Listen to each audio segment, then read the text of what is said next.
Peter Steinbeck. I'm doing Canon Iran. So, and if you open my Iran book, I'm doing again Steinbeck, but I'm doing Grapes of Wrath. Opening gambit is Grapes of Wrath, where I describe the Coral River is really a description of the Napa Valley in not Grapes of Wrath, in Eastern Eden.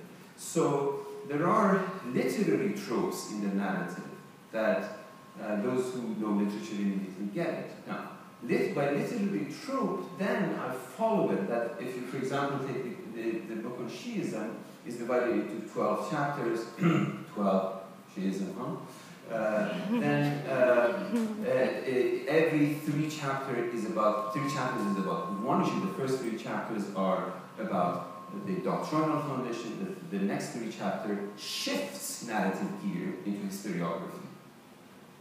And the third set of three chapters completely change register and goes into aesthetics.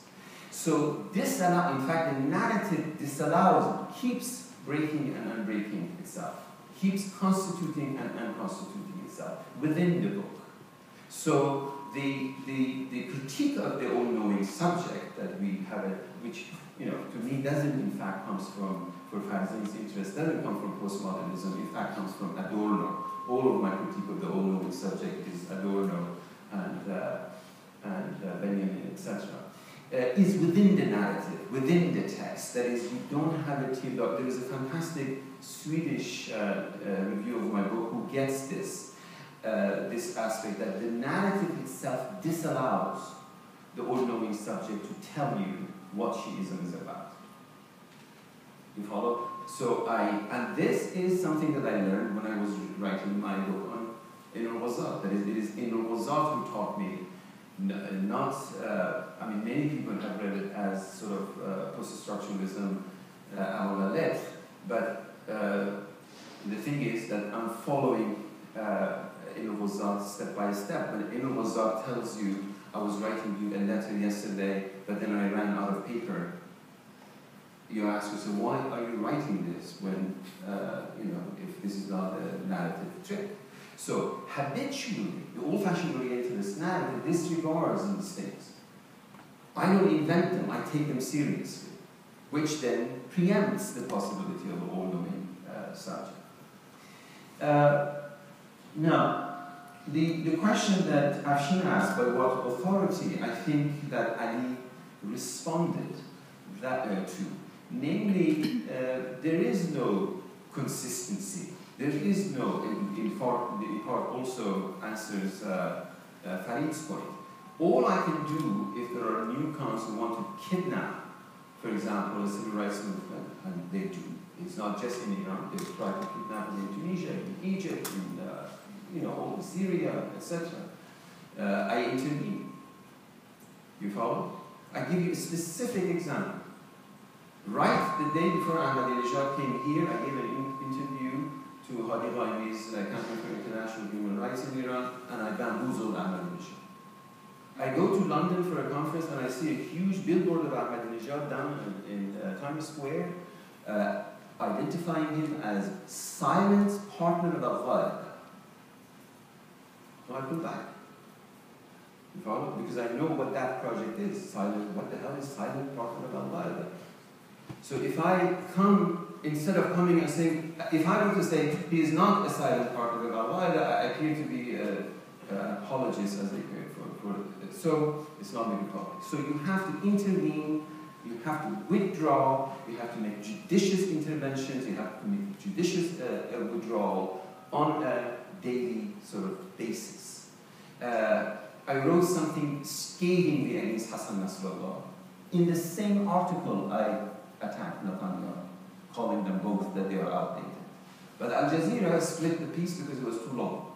So the first piece comes out, I started being attacked, whatever, until the second piece comes out, then I get the different kinds of attack.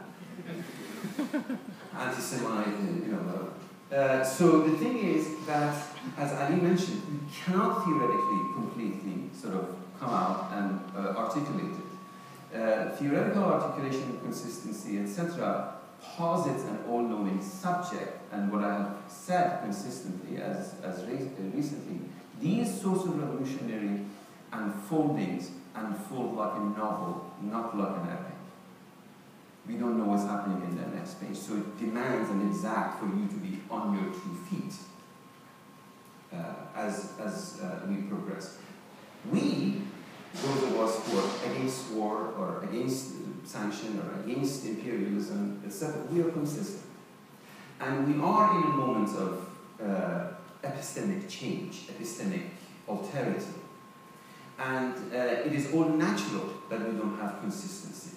Because consistency, if you are a newcomer, or if you are a native informer in Johns Hopkins, etc., is all well. The Islamic Republic is evil, let's put, crippling sanctions on Iran, let's invade and bomb the hell. I mean, it's all easy.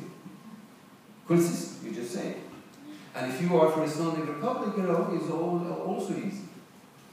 The West is evil, the West is this, imperialism is the other thing, Zionism is the thing, etc.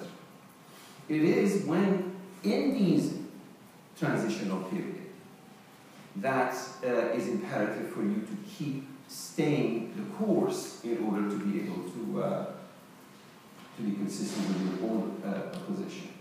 Now, let me say something about this notion of exilic. Why is it that I no longer identify with the notion of exilic intellectual? As my colleagues mentioned, exilic is disempowering. Disempowers me. And I learned that from bullfights.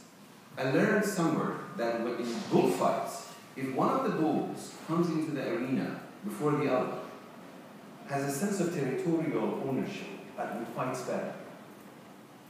So if I enter arena as a PhD, as the Belgians used to call it, bon pour l'Orient, good for the Orientals, and bashful, though sorry, you know, and I speak with a little accent, kind of a thing, apology, I am already disempowered. You follow? I have to feel possessive of this ground. And I feel possessive of this ground on which I stand, not by some sort of intellectual articulation in my mind, but by virtue of my 4 beautiful children. And as I write at the end of my brown skin white mask, some are American by virtue of their fathers being American, like Jason, father Iranian, mother American. Some are American by virtue of their children being American. I have no desire, after 120 years, as we say in Persian, when I die, to be buried in my homeland, or Iran, etc. I want to be buried somewhere that my children can bring their children to, right here in New York. This is, that there is a fighting element in this. This is an empowering element, okay? And I give you another example. When I was a graduate student, I had a friend, a classmate, Alan Lixman. And one day I was sitting in the department, his wife Gail, who was the first rabbi, female rabbi in Philadelphia, came and said, did you see Avi? I said, who is Avi? He said, Alan. I said, well, why did you call him Avi? He said, oh, we can tell you. This is during the hostage crisis. He said, after he has befriended you, he insists to be called by his Hebrew name. He says, how come Hamid, during the hostage crisis, insists that his name is Hamid? This is when people are changing their names to Henry and Thomas and Elizabeth and such. And then I should call myself Alan and not by my Hebrew name.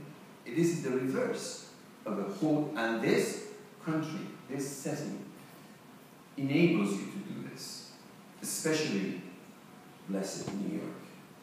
Now, Ali Mirza Parsi's point about the question of moral politics is absolutely correct. And